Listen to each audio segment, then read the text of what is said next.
PM के मन की बात का 128वां एपिसोड। भाजपा प्रदेश अध्यक्ष भूपेंद्र चौधरी ने सुना कार्यक्रम। प्रोग्राम में हर भारतीयों के लिए प्रेरणा स्रोत इस कार्यक्रम को बताया। मुरादाबाद में शिक्षक बीएलओ ने दी जान। सुसाइड नोट में लिखा, एसआईआर का टारगेट पूरा नहीं कर पा रहा हूं, बहुत ही टेंशन में हूं। उत्तराखंड में फिर आया भूकंप। चमोली जिले में महसूस किए गए झटके। 3.7 रही तीव्रता। जानमाल का कोई नुकसान नहीं।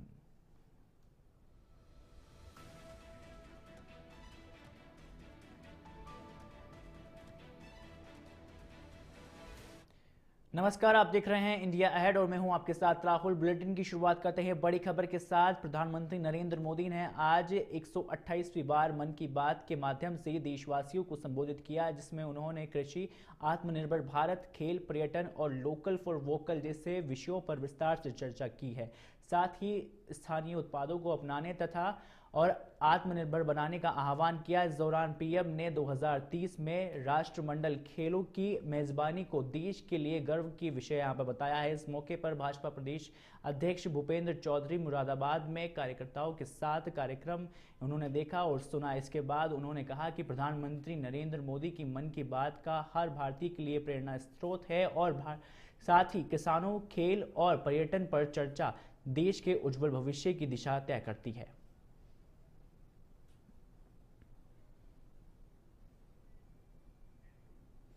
तो देखिए, उत्तर प्रदेश के मुरादाबाद से एक खबर है, जहां बीजेपी प्रदेश अध्यक्ष भूपेंद्र चौधरी ने भी आज प्रधानमंत्री नरेंद्र मोदी का 128वां मन की बात कार्यक्रम यहां पर सुना है, जिसमें किसान, आत्मनिर्भर भारत, खेल, पर्यटन और लोकल फॉर वोकल जैसे तमाम मुद्दों पर आज देश के प्रधानमंत्री नरेंद्र मोदी ने यहां पर पूरे तमाम देशवासियों को यहां पर संबोधित किया। साथ ही देश में साल 2030 में होने वाले कॉमनवेल्थ गेम की मेजबानी को लेकर भी आज इसे देश के लिए गर्व की बात प्रधानमंत्री नरेंद्र मोदी ने कही।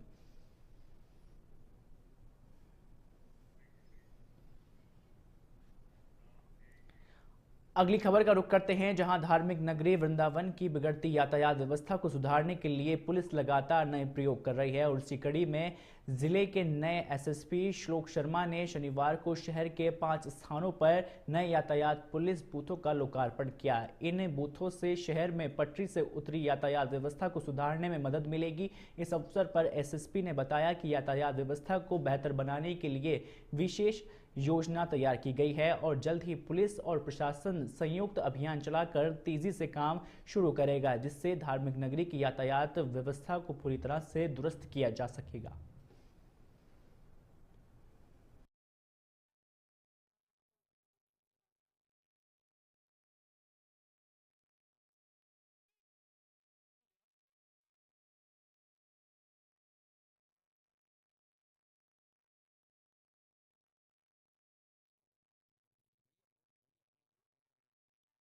पांच स्थानों पर ट्रैफिक बूथ्स आज आवास एक कंपनी है जिसके सहयोग से सीएसआर के माध्यम से बनवाए गए हैं।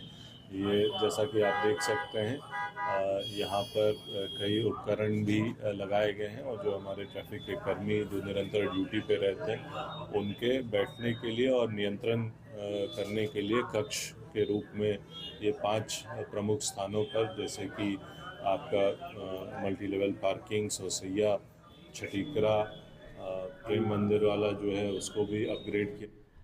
खबर महोबा से है, जहां थाना कबराई के महेवा गांव में 3 दिन पहले कुआं पूजन के दौरान 2 पक्षों में हुए विवाद ने अब बड़ा रूप ले लिया है, जहां पर दोनों पक्षों में लाठी डंडे सहित गोली चलने से एक महिला समेत दोनों पक्षों के 5 लोग घायल हो गए हैं। तो वहीं सभी घायलों को जिला अस्पताल में भर्ती करवाया गया है। वहीं सूचना पर पहुंची पुलिस ने घायलों को सीएससी में यहां पर भर्ती करवाया, जहां से सभी घायलों को जिला अस्पताल के लिए रेफर कर दिया और वहीं घायल की हालत गंभीर होने पर झांसी मेडिकल कॉलेज के लिए यहां पर रेफर किया। मामले को लेकर अपर पुलिस अधीक्षक वंदना सिंह ने बताया है कि कबराई थाना क्षेत्र के महेवा गांव में 2 पक्षों में मारपीट की सूचना मिली थी, जिस पर पुलिस ने पहुंचकर सभी घायलों को इलाज के लिए जिला अस्पताल में भर्ती कराकर अग्रिम कार्रवाई जारी है। तो वहीं इस मामले का एक वीडियो सोशल मीडिया पर तेजी से वायरल हो रहा है। हालांकि इंडिया अहेड इस वायरल वीडियो की पुष्टि नहीं करता। देखिए, कबरई थाना क्षेत्र के अंतर्गत महेवा में दो पक्षों में विवाद की सूचना प्राप्त हुई। सूचना प्राप्त होते ही पुलिस मौके पर पहुंची है, जहां पर जो हमारी प्रथम प्राथमिकता थी घायलों को उपचार हेतु भेजना, सभी घायलों को उपचार हेतु भेज दिया गया है। उसके बच्चे ने मना किया कि ये यहाँ बाथरूम में कर रहे, तू मुझे दारू से मारने लग गए। मारने के बाद बच्ची निकल के आया, बच्ची को भी मारा और घर में घुस के मारा। ऐसा नहीं बाहर नहीं, घर के अंदर घुस के मारा उन्होंने, और फिर बच्ची को मारा, बब्बू को मारा, बालेंद्र को मारा उस दिन, और फिर शांत हो गया। इसके बाद FIR हुई, वहां तुरंत रात में FIR कर दिया है। FIR हमीरपुर के सरीला क्षेत्र के इझोरा झिटकिरी खंड संख्या 25-2 में तमाम रोक के बावजूद भी यहां पर मोरंग का अवैध खनन आपको बता दें कि बेरोक टोक जारी है, जहां माफिया प्रशासन की आंखों में धूल झोंकते हुए भारी भरकम मशीनों से दिन रात बड़े पैमाने पर खनन कर रहे हैं। तो वहीं रात के अंधेरे में टिमटिमाटी लाइटों के बीच गहरे गड्ढे खोदकर मोरंग निकाली जा रही है, जिससे पूरे क्षेत्र में मशीनों की आवाज़ गूंजती रहती है। NGT के नियमों की खुलेआम यहां पर धज्जियां उड़ाई जा रही है, जबकि खनन माफिया की मजबूत पकड़ के कारण कोई भी बड़ी कार्रवाई नहीं हो पा रही है। लगातार बढ़ते अवैध खनन ने स्थानीय लोगों और पर्यावरण के लिए गंभीर खतरा पैदा कर दिया है।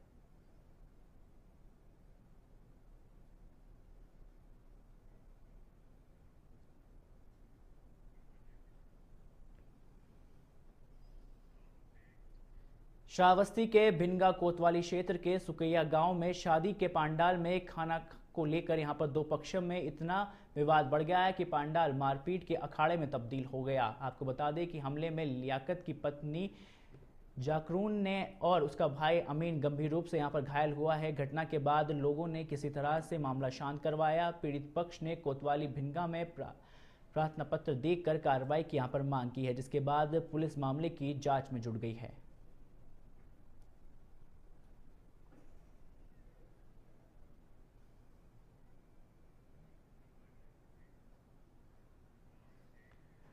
अगली खबर का रुख करते हैं उत्तर प्रदेश के झांसी से। खबर है जहां शहर कोतवाली क्षेत्र के नारायण बाग में नंद पैलेस के पास बने प्लास्टिक के गोदाम में देर रात अचानक आग लग गई। हालांकि आग लगने का कारण अभी तक पता नहीं चल पाया है। जानकारी के अनुसार कुछ ही मिनटों में आग ने विकराल रूप ले लिया, जिसके चलते आसपास के लोग घबराकर घर से बाहर निकले और वहीं सूचना पर फायर ब्रिगेड के 3 गाड़ियां और शहर की कोतवाली थाना पुलिस मौके पर पहुंचे और आग इतनी भयंकर थी कि लाखों का सामान जलकर राख हो गया है। आपको बता दें कि मौके पर भारी पुलिस बल तैनात किया गया और प्रशासन राहत एवं बचाव कार्य में लगा हुआ है।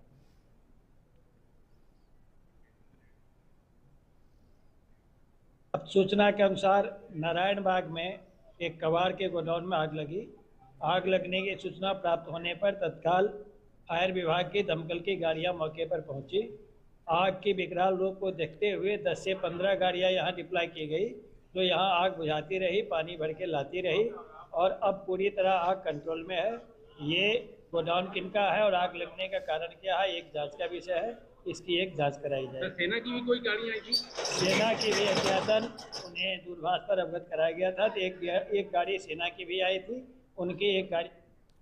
खबर मुरादाबाद से है जहां एक शिक्षक ने BLO की ड्यूटी लगने पर अपनी जान दे दी है। वहीं सूचना पर पुलिस को मौके पर से सुसाइड नोट भी यहां मिला है, जिसमें मृतक ने काम के अधिक दबाव के चलते आत्महत्या कर ली है। सुसाइड नोट में बताया गया है कि दिन रात काम करने के बावजूद भी लक्ष्य हासिल नहीं हो रहा था, जिसके चलते यहाँ पर बहुत ही मुश्किल और चिंता के कारण यहाँ पर दिन कट रहे थे। आपको बता दें कि सुसाइड करने वाले शिक्षक का नाम यहाँ पर सर्वेश सिंह बताया जा रहा है और फिलहाल पुलिस मामले की जांच में जुटी है। जानकारी के अनुसार 46 वर्षीय सर्वेश सिंह भगतपुर टांडा ब्लॉक के जाहिदपुर सीकमपुर गांव का था। साथ ही ये कंपोजिट विद्यालय में सहायक अध्यापक के पद पर तैनात थे। उन्होंने शिक्षा विभाग के अधिकारियों को पत्र लिखा, जिसमें उन्होंने बताया है कि 7 अक्टूबर को उन्हें BLO बनाया गया था।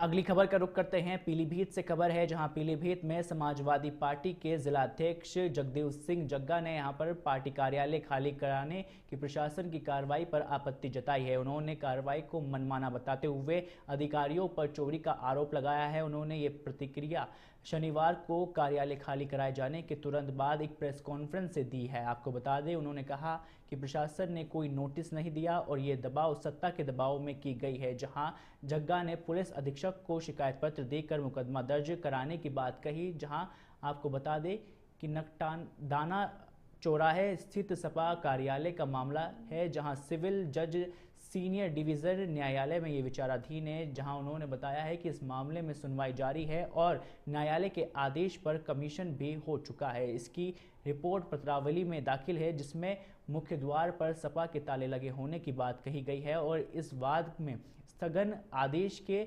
प्रार्थना पत्र पर 4 दिसंबर को सुनवाई निर्धारित है और नगरपालिका ने भी इसमें मामले में पक्षकार है।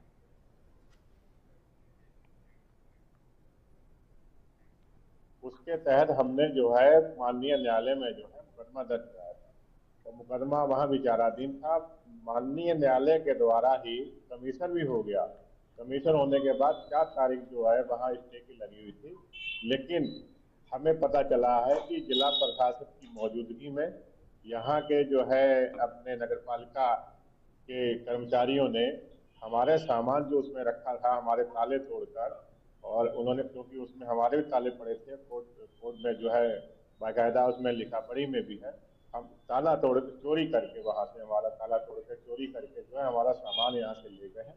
चिल्ला था नगर पालिका ने 2020 में जो है इनका जो आवंटन निरस्त कर दिया था। इन लोग जो समाजवादी पार्टी के जो कार्यकर्ता हैं अलग अलग न्यायालयों में गए, किसी भी न्यायालय से उनको आज तक 5 साल से कोई भी किसी रिलीफ नहीं मिली। वर्तमान में भी इनका यहाँ सिविल कोर्ट में नहीं चल रहा था, इनको कई बार मौका दिया गया, क्योंकि आपको पता है 4-5 महीने पहले हम लोग आए थे तो यहाँ पे हम लोगों ने पूरा नगर पालिका के ऑफिस में अपना हम लोगों ने ताला डाल दिया था। उस समय कुछ इनका सामान पड़ा हुआ था, तो इनको कई बार नोटिस दिया गया कि अपना यहाँ से सामान हटाएं, इसके बावजूद इनके द्वारा जो है सामान नहीं हटाया गया। तो आज पुलिस बल की उपस्थिति में नगर पालिका की टीम द्वारा जो है यहाँ पे इसको खाली करा लिया गया और इसको सामान को जब्त करके नगर पालिका के भंडार